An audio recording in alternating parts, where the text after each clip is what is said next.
mu bintu vy'amareresi vraiment muri qualité turacari inyuma sana. Kandi nasanze abantu benshi mu Burundi turakora film ariko nta bumenyi burenze dufise.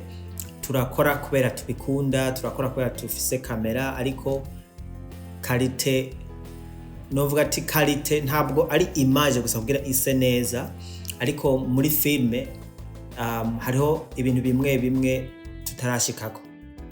Abantu maze kubona bakora ico kintu cyane n'abantu bakora ibintu vya music, nibo baragerageza vraiment bagakora image ukabona ndafise mood, ukabona icumba umuntu harimwo na lighting byose birakozwe professionally. Ego ico nico kintu vraiment iyo niyumvire kuza gukorera ibikorwa mu Burundi ndabadesi, kubera mvuga ati hari ibintu bimwe ntashobora kuronka. Ndagerageza uburyo bwose nkashiramo ingufu zose kugira nshobore gukora ikintu kizima, ariko ugasanga produit finale ntabwo ari nziza nkuko ndavyipfuza, nca mbaza nkaruhuka.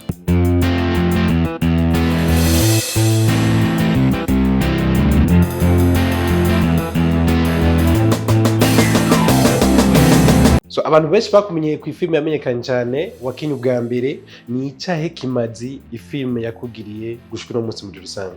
Ikintu yamariye mu buzima filme nka Copsenemy novuga yuko yanzaniye, narungutse ibintu vyinshi cyane muri career ya filme.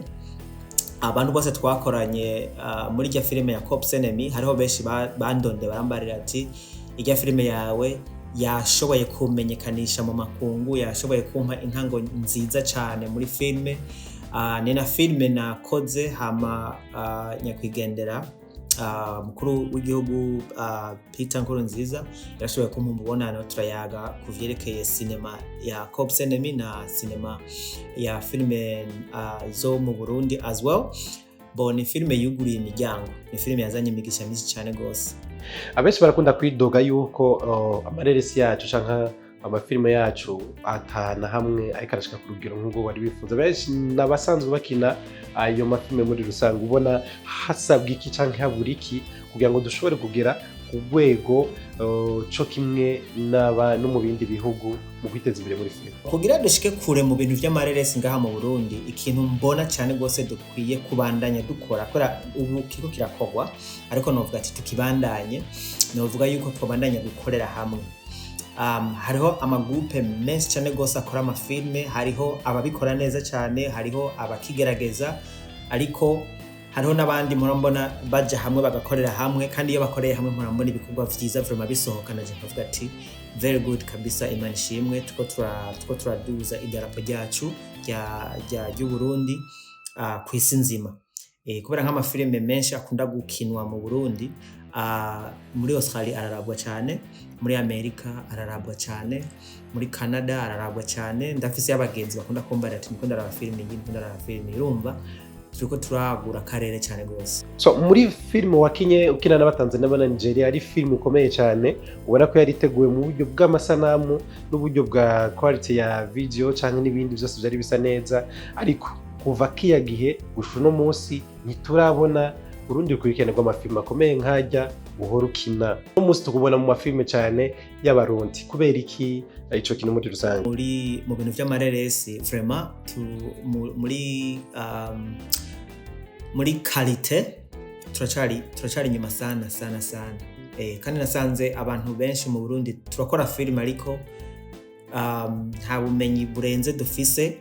Turakora kubera tubikunda, turakora kubera tufise kamera, ariko qualité novuga ati qualité ntabwo ari image gusa kugira ise neza, ariko muri filme hariho ibintu bimwe tutarashikako.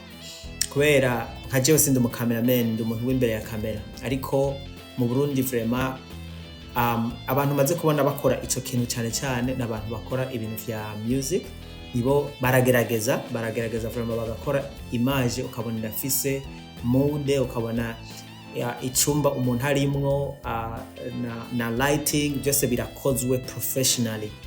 Ego ico nico kintu vraiment iyo niyumvire kuza gukorera ibikorwa mu Burundi ndaba desi kubera mvuga ati hari ibintu bimwe ntashobora kuronka, ndagerageza uburyo bwose nkashiramo ingufu zose kugira nshobore gukora ikintu kizima, ariko ugasanga produit finale ntabwo ari nziza nkuko ndavyifuza, nca mbaza nkaruhuka.